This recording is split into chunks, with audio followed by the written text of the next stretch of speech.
Hari ini kita akan masuk ke dalam seri terbaru kita setelah 7 minggu kita belajar bahwa Jesus the true and better, ya.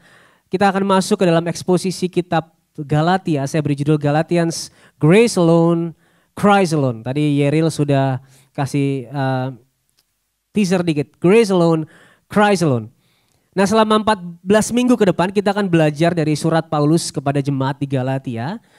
Tentu nanti ada beberapa break Paskah, ya. Tapi total 14 minggu kita akan belajar sama-sama dari surat ini.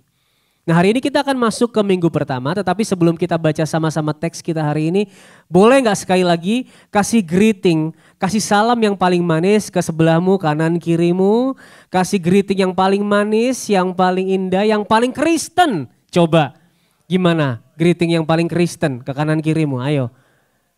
Nah, shalom apalagi.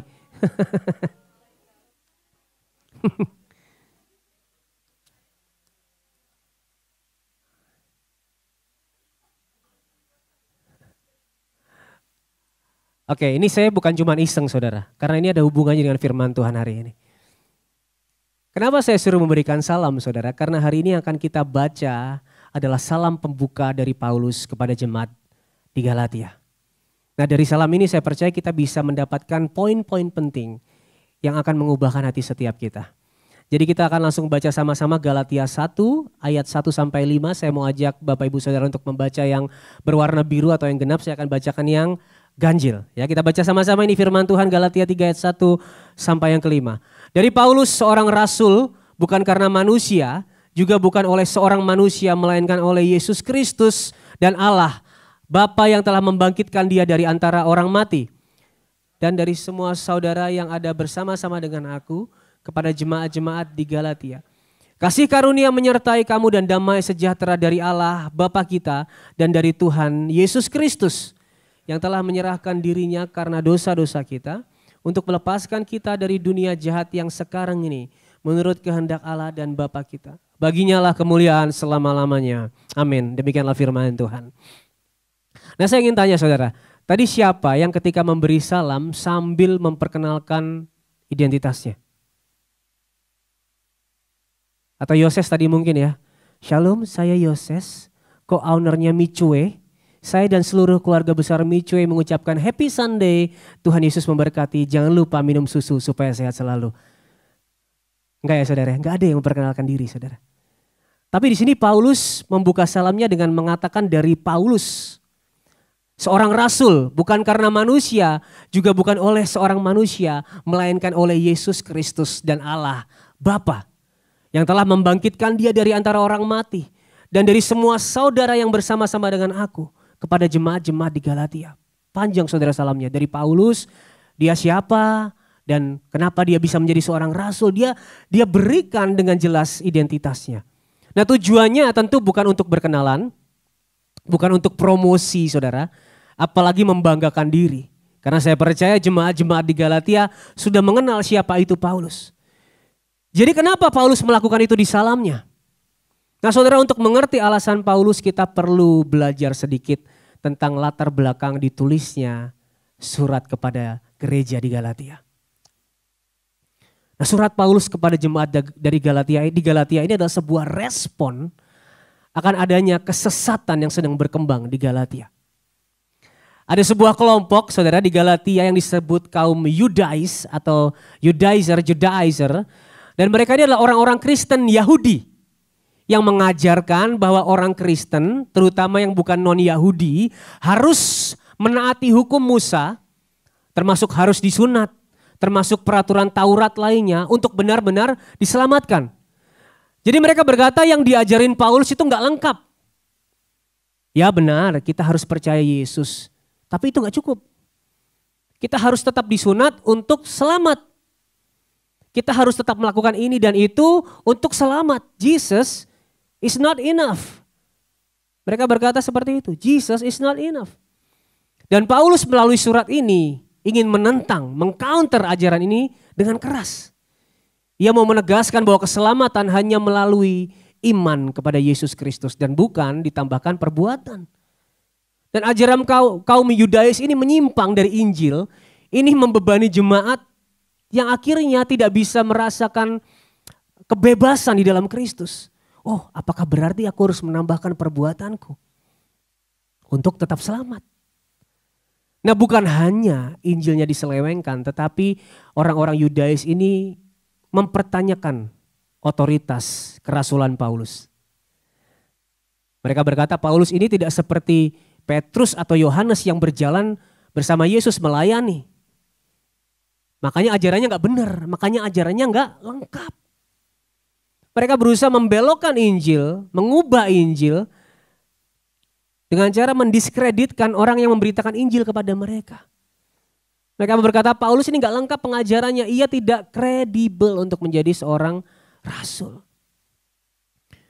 Itulah sebabnya Paulus menegaskan beberapa hal pada salamnya. Makanya dia berkata gini, dari Paulus seorang rasul, perhatikan yang biru, bukan karena manusia, juga bukan oleh seorang manusia, melainkan oleh Yesus Kristus dan Allah, Bapa. Nah, rasul yang dalam bahasa Yunani berarti diutus atau apostolos itu orang-orang yang secara langsung memang menerima panggilan dari Tuhan. Tapi ada beberapa rasul yang dipanggil melalui perantaraan rasul yang lain atau melalui pilihan jemaat.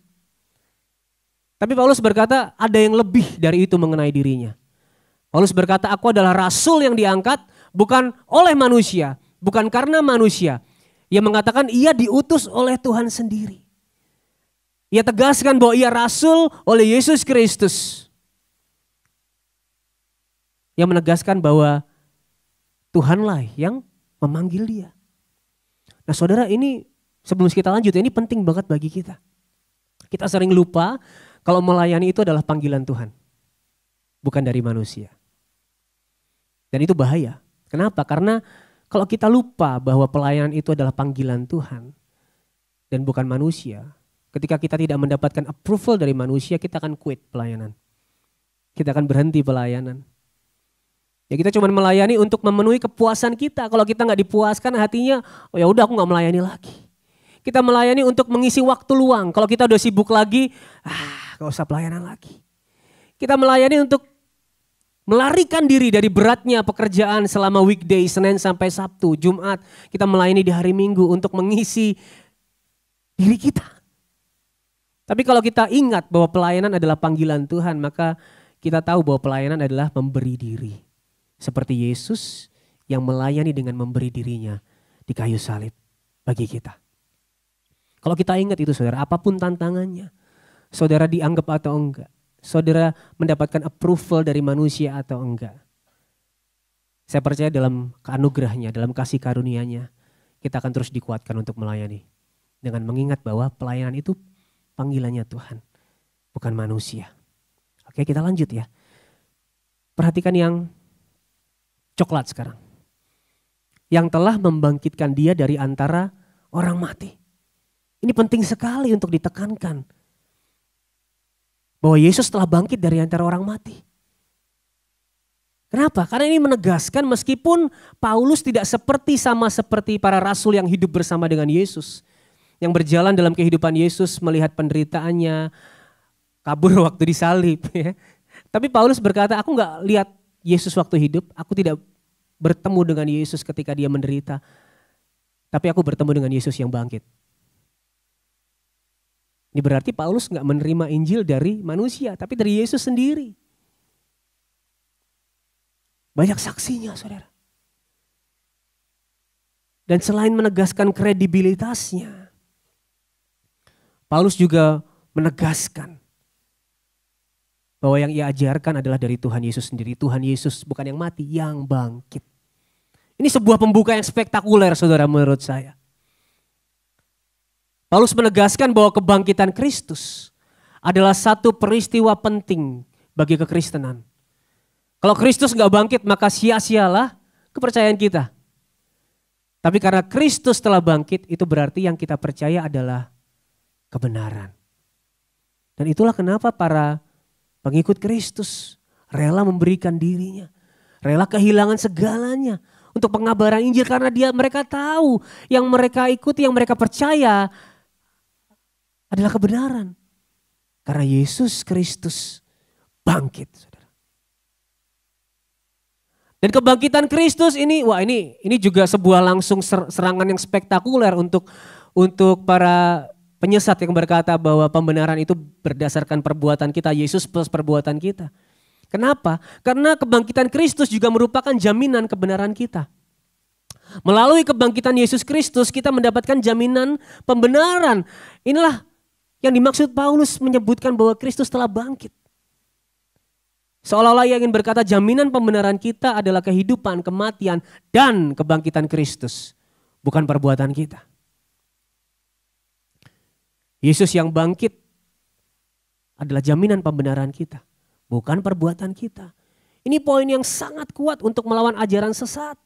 Yang mengatakan bahwa Yesus saja gak cukup. Harus ditambahi dengan A, B, C, dan seterusnya. Ini sejalan dengan apa yang Paulus katakan di Roma 4 ayat 25. Saya ambil versi terjemahan sederhana Indonesia supaya saudara lebih mudah pahamnya ya. Yesus sudah diserahkan sampai mati, disalib karena pelanggaran kita. Dan dia sudah dihidupkan kembali dari kematian supaya kita bisa dibenarkan di hadapan Allah. Paulus memulai dengan satu serangan langsung pada ajaran yang menambahkan ketaatan pada perbuatan Kristus. Ini bukan sekedar salam saudara, ini sebuah statement teologis yang kuat. Ada tadi saudara yang memberikan statement teologis kuat waktu salam kanan kirinya? Makanya saya bilang coba berikan salam yang paling Kristen. Karena ini salamnya Kristen banget saudara, salamnya Paulus. Sebuah statement teologi yang sangat kuat. Kita lanjut ke ayat 2, ini juga penting. Dan dari semua saudara yang ada bersama-sama dengan aku. Ada 2 poin penting, yang biru dan yang coklat saudara. Yang pertama adalah Paulus tidak menulis ini sendirian. Bukan berarti secara harafiah tulis bareng ya ditambahin sama teman-temannya, enggak saudara. Tapi tulisan Paulus ini didukung oleh para saudara yang bersama-sama di dalam pengabaran Injil. Paulus mau berkata pengajaran ini, doktrin ini, Injil ini bukan dari pemikiranku tapi dari Tuhan sendiri. Dan bisa dikonfirmasi oleh rekan-rekannya di dalam pengabaran Injil. Dan yang kedua kepada jemaat-jemaat di Galatia. Surat ini dikirimkan bukan hanya untuk satu jemaat saja for your information. Tetapi jemaat-jemaat, beberapa gereja di Galatia. Apa maksudnya? Ini berarti kesesatan sudah meluas saudara. Bukan hanya di satu gereja tetapi di beberapa gereja, di banyak gereja. Dan surat ini tujuannya untuk dibacakan oleh perwakilan-perwakilan jemaat sebagai pengganti khotbah dalam ibadah. Dibacakan sebagai sebuah teguran, sebagai sebuah sanggahan terhadap ajaran sesat yang tersebar di jemaat Galatia. Nah 2 poin ini menunjukkan apa saudara? 2 poin ini menunjukkan bahwa Paulus bukan hanya orang yang datang ke gereja seminggu sekali lalu merasa cukup menjadi orang Kristen yang baik. Paulus memberikan dirinya terlibat dalam komunitas orang percaya. Kalau sekarang banyak sekali orang yang cukup dengan streaming di rumah, streaming YouTube, ibadah streaming. Tapi Paulus tidak mengatakan seperti itu. Ia mengerti bahwa gereja adalah komunitas yang dibangun dengan komitmen, dengan pengorbanan, dengan pemuritan, dengan keaktifan. Dan ini memang bertentangan dengan apa yang dunia ajarkan. Dunia mengajarkan yang penting nyaman. Yang penting aku gak usah mandi, sambil sarapan duduk di sofa yang nyaman, nonton YouTube, ibadah di YouTube. Yang penting nyaman. Tapi kalau saudara ingat khotbah Pastor Christian minggu lalu, kita dipanggil untuk keluar dari kenyamanan pada hidup yang terus bertumbuh, semakin dewasa di dalam Kristus. Dan salah satu sarananya adalah berkomunitas. Saudara, Paulus paham bahwa mengikuti Kristus berarti menyangkal diri. Seperti apa yang Yesus tunjukkan di kayu salib. Dan salah satu cara terbaik untuk hidup dalam penyangkalan diri adalah terus terlibat di dalam komunitas Kristen. Sering kita berpikir kita malas berkomunitas karena isinya orang gak bener. Jadinya gua jadi berantem sama banyak orang ini. Tapi saya mau bilang justru itulah tujuannya. Supaya saudara belajar menyangkal diri, memikul salib untuk bertumbuh semakin serupa dengan Kristus. Kenapa?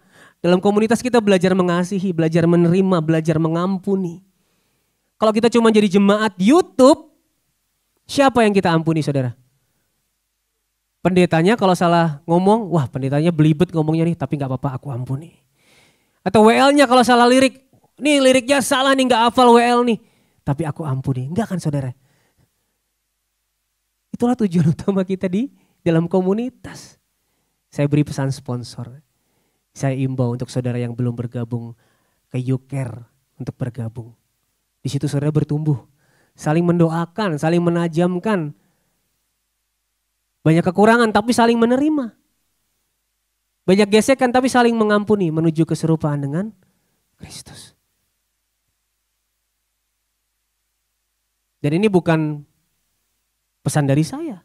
Karena kalau saudara benar-benar membaca Alkitab, kita nggak pernah akan menemukan satu statement pun, ajaran pun yang mendukung pola pikir bahwa komunitas hanyalah option. Komunitas adalah sesuatu yang hanya bisa kita join sesekali aja. Persekutuan dengan tubuh Kristus yang kita dapatkan melalui pengorbanan Kristus bukan sebuah pilihan cadangan, tapi suatu hal yang dilakukan secara intensional. Menjadi bagian dari komunitas Kristen, orang percaya bukan hanya tentang seminggu sekali ke gereja. Apalagi cuma streaming. Tetapi berkomitmen secara intensional untuk sama-sama saling membangun bersama di dalam iman. Ayat kedua ini penting sekali karena menegaskan bahwa komunitas yang benar saling menegur, saling mengingatkan, saling menasihati, saling menjaga agar ajaran yang benar itu terus dipegang dengan teguh di dalamnya. Makanya suratnya dikirim bersama-sama dengan rekan Paulus untuk jemaat-jemaat di Galatia. Supaya saling mengingatkan, saling menegur, meluruskan, mengkalibrasi hati. Iman yang sehat tidak bertumbuh sendirian. Karena kita dipanggil untuk hidup dalam persekutuan dengan tubuh Kristus. Dan gereja bukan sekedar tempat singgah, tapi ruang untuk berakar, bertumbuh, dan saling menajamkan di dalam iman. Amin saudara? Amin. Kita lanjut ke teks hari ini. Ke ayat 3 sampai 5. Nah saudara sebenarnya ayat ke-3 sampai 5 adalah summary dari keseluruhan surat di Galatia. Buat jemaat di Galatia. Di ayat 3 sampai 5 Paulus memberikan sebuah rangkuman dari Injil yang benar. Injil yang seharusnya. Ini loh Injil yang benar. Kita baca ya saudara ayat 3 sampai 5. Kasih karunia menyertai kamu dan damai sejahtera dari Allah Bapa kita dan dari Tuhan Yesus Kristus yang telah menyerahkan dirinya karena dosa-dosa kita untuk melepaskan kita dari dunia jahat yang sekarang ini. Menurut kehendak Allah dan Bapa kita, baginya lah kemuliaan selama-lamanya. Saudara ada 4 poin dalam ayat 3 sampai 5 ini yang akan kita lihat bersama-sama. Yang pertama adalah kasih karunia diberikan kepada orang yang berdosa. Kasih karunia pemberian saudara. Dari siapa? Dari Allah. Bukan untuk orang yang layak menerimanya. Kalau diberikan pada yang layak maka itu adalah upah saudara. Gaji. Sudah bekerja layak menerimanya. Itulah sebabnya dikatakan kasih karunia, grace, unmerited favor. Karena yang menerimanya tidak layak. Kasih karunia bukan diberikan karena kita mampu melakukan ini, melakukan itu. Kasih karunia bukan diberikan karena kita bisa memenuhi standar. Tetapi justru diberikan karena kita ini tidak mampu memenuhi standar Allah. Justru diberikan karena kita ini berdosa. Dan sejatinya harus menerima hukuman. Charles Spurgeon berkata, grace is not for the strong but for the weak. Not for the righteous but for sinners. Nah kalau hari ini kita berpikir yang membuat kita menerima kasih dan perkenanan Allah adalah karena kita kuat, kita hebat, kita mampu, dan kita layak. Mari kita ingat ini, kita balik lagi ingat bahwa kasih karunia diberikan kepada kita yang berdosa. Sebaliknya kalau hari ini kita berpikir bahwa kita terlalu buruk, terlalu tidak layak, sehingga aku harus membenahi diri dulu nih, berjuang untuk mendapatkan hati Tuhan. Ingat saudara, hati Tuhan sudah terarah ke kita. Berkat status Yesus Kristus yang diberikan kepada kita. Ketika Bapa melihat kita, ia melihat Kristus. Dan itu semua karena kasih karunia-Nya. Dulu saudara, for your information, saya malas bahas ini tapi sebuah contoh yang baik. Saya dulu pernah ikut ajang pencarian bakat saudara. Aduh, tepuk tangan dong ya. Waduh, saya malas bahas ini sebenarnya. Tapi dulu saya suka ditanya, kok sekarang jarang muncul di TV ya gitu ya. Ini dulu. Maksudnya sebenarnya kan kok sekarang udah gak terkenal gitu loh. Makanya gak pernah ke TV.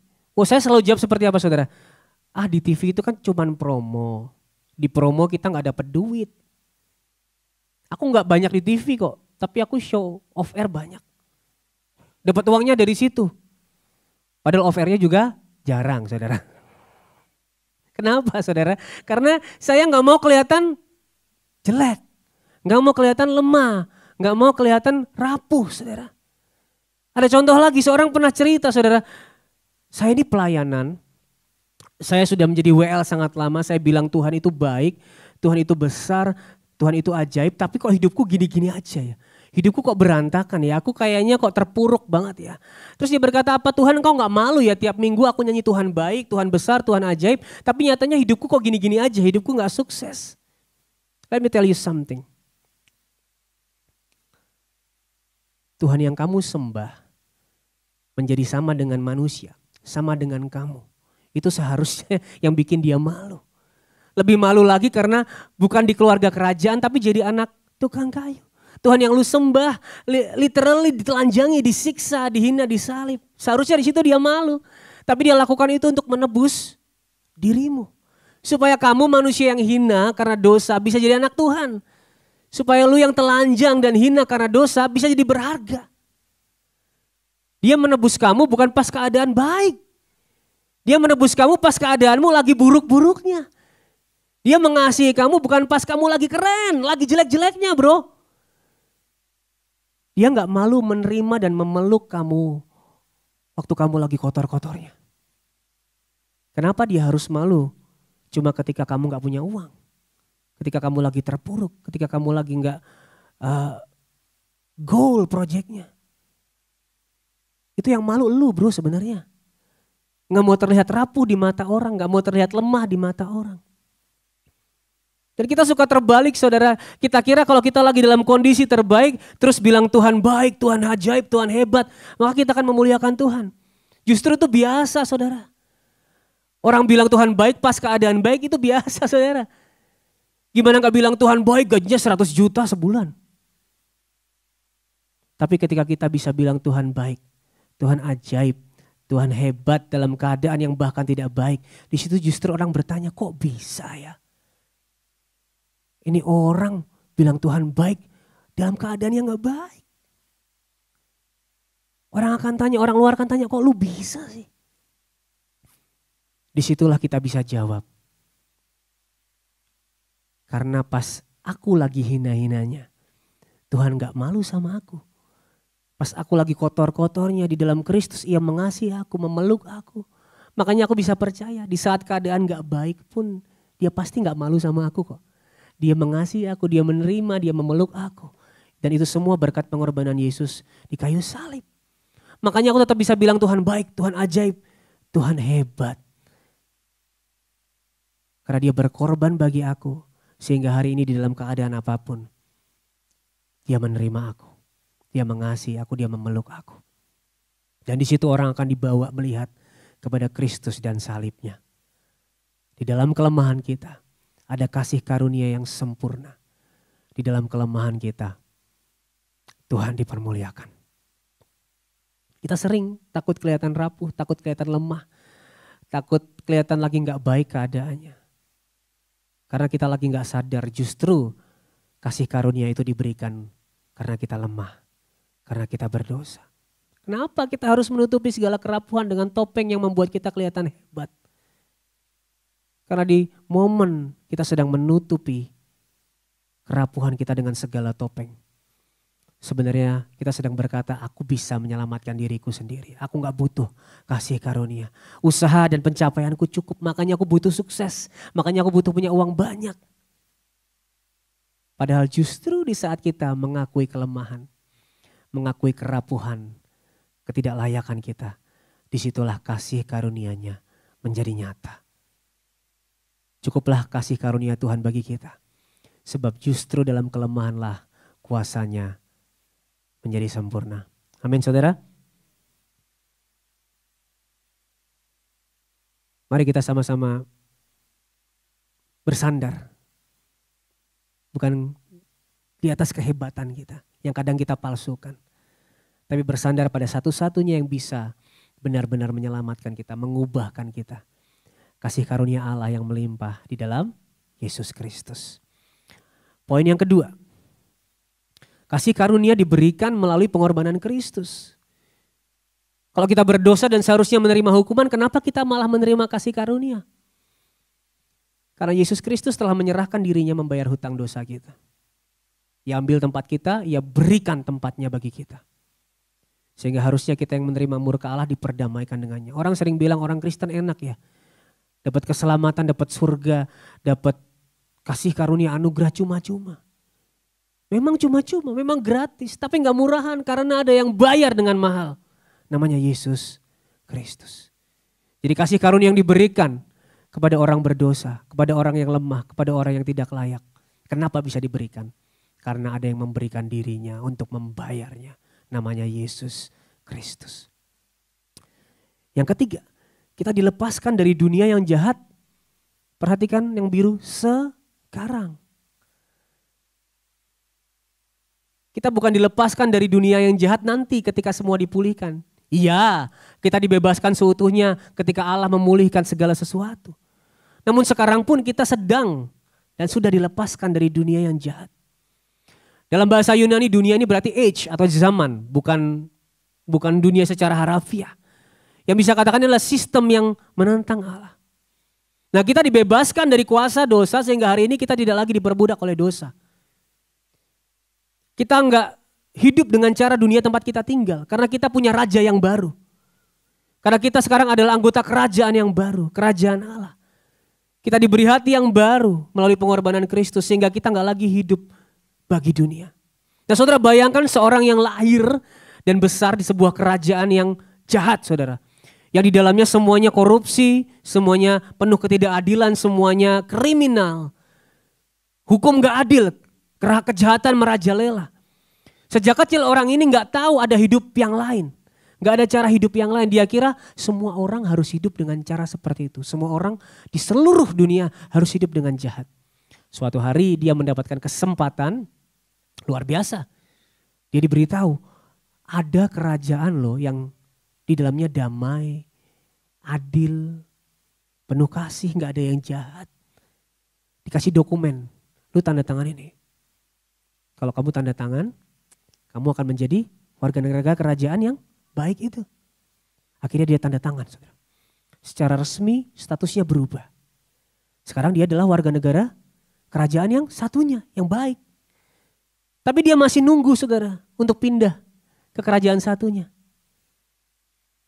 Tapi dia tidak lagi tunduk pada hukum yang lama. Dia masih tinggal di situ, nunggu dijemput saudara.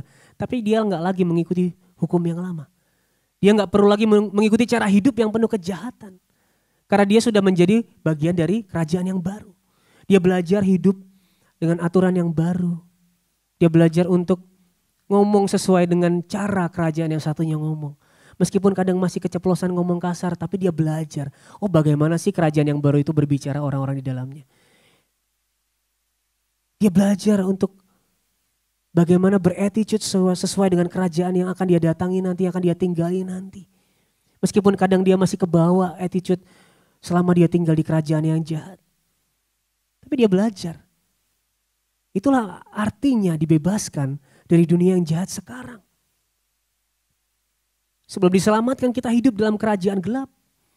Kita hidup dalam sistem dunia yang melawan Allah. Kita dikuasai dosa, kita mengikuti pola dunia. Tapi ketika kita menerima kasih karunia melalui Kristus, status kita berubah. Kita menjadi warga negara kerajaan Allah. Kita masih hidup di dunia ini tapi gak lagi tunduk pada polanya. Kita gak diperbudak dosa lagi. Kita punya raja yang baru. Kita punya hukum yang baru. Kita punya hati yang baru. Kita adalah warga negara kerajaan Allah. Mungkin masih dikelilingi oleh dunia yang jahat. Mungkin kita masih belajar, tapi saat itulah kita sedang dibebaskan dari dunia yang jahat, bukan nanti. Sekarang. Kita gak hidup menurut jalan dunia ini lagi. Poin berikutnya, poin yang keempat. Semuanya terjadi oleh kehendak Allah dan untuk kemuliaannya. Gak pernah semua karena inisiatif kita. Apalagi tadi poin yang pertama, kita ini berdosa. Kita mati karena pelanggaran kita. Kita gak sedang hampir tenggelam, saudara. Kita sedang menggap-megap terus Yesus lemparin pelampung, ditarik, selamat. Enggak, saudara, kita sudah tenggelam dan mati di dasar laut. Dan Yesus menyelamatkan kita dan memberikan hidup yang baru, menghembuskan hidup yang baru. Dikatakan Yesus rela memberikan dirinya. Ia yang membebaskan kita. Tidak pernah karena kita yang mau, saudara. Semuanya oleh kehendak dan inisiatif Tuhan. Inilah yang ingin Paulus katakan, inilah Injil. Kasih karunia yang diberikan dengan cuma-cuma kepada orang yang berdosa melalui pengorbanan Yesus Kristus. Untuk melepaskan kita dari dosa dan kematian oleh kehendak Allah dan bagi kemuliaannya. Injil adalah tentang Tuhan yang berinisiatif karena kasih dan keadilannya untuk menyelamatkan kita lewat karya Kristus yang sempurna. Sempurna berarti tidak memerlukan tambahan apapun. Dan inilah yang Paulus ingin sampaikan untuk melawan ajaran sesat yang mengatakan bahwa Yesus saja gak cukup. Butuh ditambahi perbuatan agar kita selamat. Sebuah salam yang penuh dengan statement teologi yang kuat untuk melawan kesesatan. Nah pertanyaannya, apakah kita masih perlu taat? Apakah kita masih perlu melakukan perbuatan baik? Bagaimana seharusnya meresponi tidak perlu menambahkan sesuatu? Ini akan saya luruskan supaya kita gak berpikir bahwa lalu kita bisa hidup seenaknya. Oh gak perlu menambahkan sesuatu jadi kita gak perlu melakukan perbuatan yang benar. Enggak, saudara. Dikatakan bahwa melalui Injil kita tidak hanya dibebaskan dari dunia yang jahat nanti. Tapi sekarang. Itu berarti kita hari ini pun sedang dan terus dibebaskan dari dunia yang jahat. Dunia yang seperti apa, saudara? Dikatakan dunia jahat yang sekarang. Present evil age. Yang mengajarkan kita untuk menjadikan diri kita pusat. Yang penting apa yang kubutuhkan terpenuhi. Yang penting aku bahagia. Yang penting aku puas. Dunia yang sekarang mengajarkan untuk berfokus pada diri kita. Saudara kalau ingat khotbah minggu lalu saudara ya. Baik dunia barat maupun dunia timur punya cara find yourself yang berbeda. Caranya berbeda tapi tujuannya sama. Memuaskan diri. Menemukan diri supaya penuh. Dunia yang jahat sekarang mengajarkan untuk berfokus pada diri kita sendiri. Coba kalau saudara habis foto bareng-bareng. Foto siapa yang pertama saudara lihat?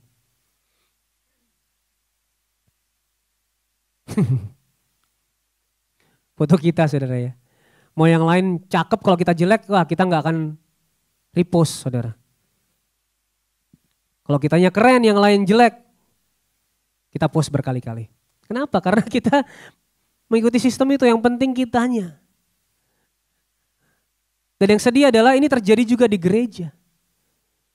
Karena banyak sekali di gereja dikhotbahkan apa yang harus kita lakukan supaya Allah memenuhi keinginan kita. Banyak gereja mengajarkan melihat Tuhan sebagai alat yang bisa memenuhi kepentingan kita, keinginan kita. Sepertinya, oh Tuhan, tapi ternyata fokusnya ke us, ke kita. But this is the true gospel. Kenapa tadi penting 4 poin itu? Karena inilah Injil. Gospel is about God's will, kehendaknya. God's initiative, inisiatif Tuhan. God's work, Tuhan yang melakukannya. Sehingga kita akan focusing on God and His glory in the work of salvation. Keselamatan kita itu Tuhan yang berkehendak, gak pernah kita punya inisiatif. Tuhan yang berinisiatif, Tuhan yang melakukannya. Inilah Injil, membuat kita pada akhirnya fokus kepada Tuhan dan kemuliaannya. Saya hampir selesai saudara. Kita kembali ke ayat 3 sampai yang ke-5.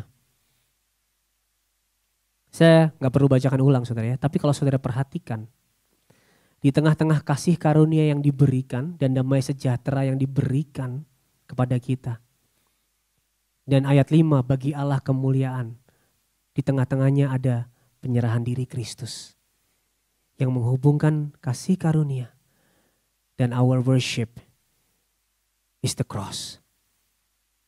Yang menghubungkan kasih karunia dan penyembahan kita adalah salib Kristus.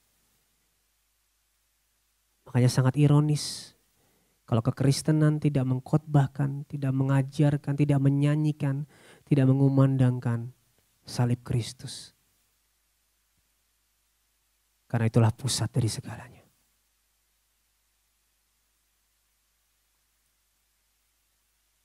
Ketika kita melihat salib saudara, maka kita akan mengingat betapa kasih karunia itu sudah diberikan kepada kita lewat Yesus Kristus yang disalib bagi kita. Dan itu akan menghasilkan worship, hidup yang menyembah Tuhan, hidup yang memberikan segala kemuliaan bagi Tuhan. Tuhan yang telah membebaskan kita dari dunia yang jahat sekarang.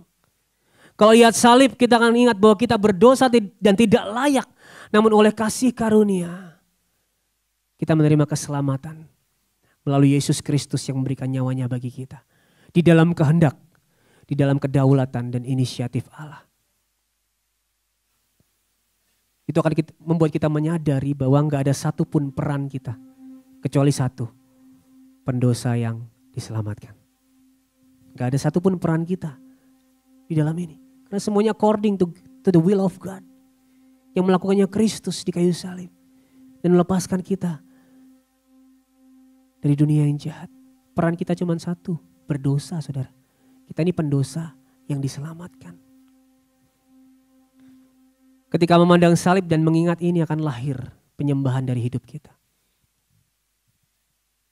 Setiap aspek hidup kita akan memuliakan Tuhan. Bukan hidup yang ingin memuliakan Tuhan supaya mendapatkan kasih dan perkenannya. Nah kalau itu kita sedang menambahkan sesuatu saudara. Kalau hidup memuliakan Tuhan supaya diberkati itu kita sedang menambahkan sesuatu. Tetapi jika kita rindu punya hidup yang memuliakan Tuhan karena Ia sudah begitu baik memberikan kasih dan perkenanannya melalui pengorbanan Kristus. Itulah hidup yang menghargai kasih karunia saudara. Bukan untuk mendapatkan sesuatu. Tapi karena kita sudah mendapatkan yang terbaik. Saudara mungkin dari tadi dengar lihat salib itu gimana sih?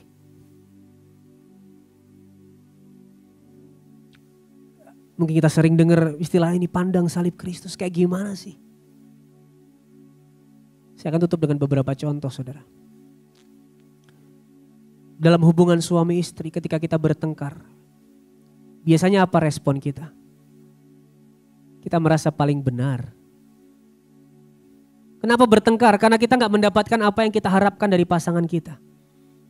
Kita masih menjadi pusat dari hidup kita. Pokoknya aku mendapatkan sesuatu dari pasanganku. Masih masih me. Dan itulah sistem dunia. Lihat salib saudara. Ingat. Di sana Yesus Kristus memberikan hidupnya bagi kita. Yang gak benar supaya dibenarkan. Ingatkan tadi ya, jaminan pembenaran kita adalah kehidupan, kematian, dan kebangkitan Kristus, bukan perbuatan kita. Kalau aku ini benar karena dibenarkan, kenapa aku masih suka merasa paling benar? Mengapa aku masih gengsi minta maaf? Lihat salib saudara. Yang kita harapkan dari pasangan kita, penerimaan kasih yang sempurna, keselaluadaan sudah diberikan lewat karya salib. Penerimaan dari Bapa di surga, kasih yang sempurna, penyertaan yang selamanya ada di dalam Kristus Yesus. Ketika kita mengingat dan melihat kepada salib ketika bertengkar, kita akan punya respon yang memuliakan Tuhan. Mungkin tetap berargumentasi saudara, wajar. Tapi kita bisa punya respon yang berbeda.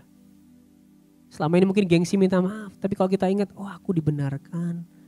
Bukan karena perbuatanku. Buat apa aku merasa paling benar? Akan ada respon yang berbeda. Respon yang memuliakan Tuhan. Kalau anak kita lagi nyebelin, apa respon kita? Hajar.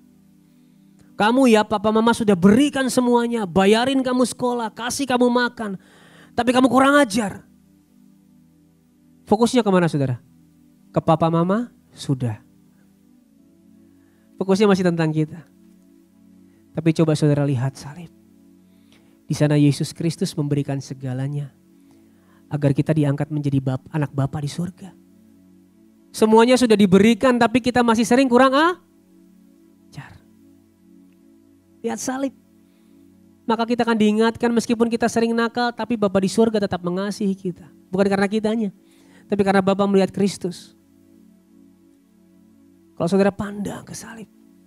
Saudara mungkin tetap marah. Karena for your information mendidik anak itu penting. Kadang anak perlu dimarahi memang. Tapi kemarahan saudara tidak akan lahir dari self-centeredness. Aku kan udah bayarin kamu. Aku kan sudah mendidik kamu.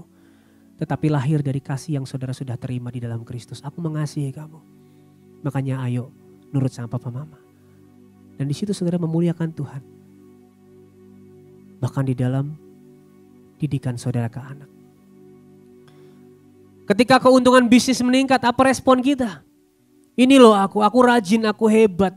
Dan seringkali dibalut dengan kalimat rohani. Karena aku rajin memberi persembahan. Karena aku rajin saat teduh makanya sukses. Lihat salib saudara. Maka kita akan diingatkan bahwa keselamatan adalah kasih karunia. Bukan karena kita yang hebat tapi karena Tuhan. Semuanya adalah kasih karunia. Sehingga hidup yang kita punya termasuk profit yang ada sekarang adalah karena Tuhan. Kalau saudara lihat salib dan ingat itu, saudara tidak akan menjadi sombong. Saudara akan lahir ucapan syukur dari hati saudara. Ketika saudara melihat salib, saudara akan melihat bahwa kita aman. Bukan karena profit kita naik, tetapi karena kita ada di dalam Kristus. Dan itu tidak akan tergoyahkan oleh apapun. Ketika saudara melihat salib, saudara juga akan melihat dan meresponi kesuksesan dengan memuliakan Tuhan. Ingatlah pada kasih karunia yang diberikan melalui Injil, melalui Yesus Kristus. Pandanglah kepada salib yang telah melepaskan kita dari dunia yang jahat sekarang. Melepaskan kita dari belenggu dosa, kemarahan, keegoisan, keserakahan, kesombongan, dan semua belenggu yang mengikat kita. Lihatlah salib. Kita akan dimampukan untuk menghidupi hidup yang sudah bebas dan memuliakan Tuhan. Saya akan tutup dengan satu kalimat ini. Inilah hidup yang berinjil. Hidup yang berinjil adalah kesadaran bahwa segala sesuatu adalah karena kasih karunia Tuhan. Dan kesadaran ini akan melahirkan hidup yang memuliakan Tuhan. Kita gak sedang menambah sesuatu pada apa yang Kristus lakukan. Kita sedang meresponi apa yang Kristus lakukan bagi kita. Grace to you and glory to God forever. Mari kita bangkit berdiri sama-sama.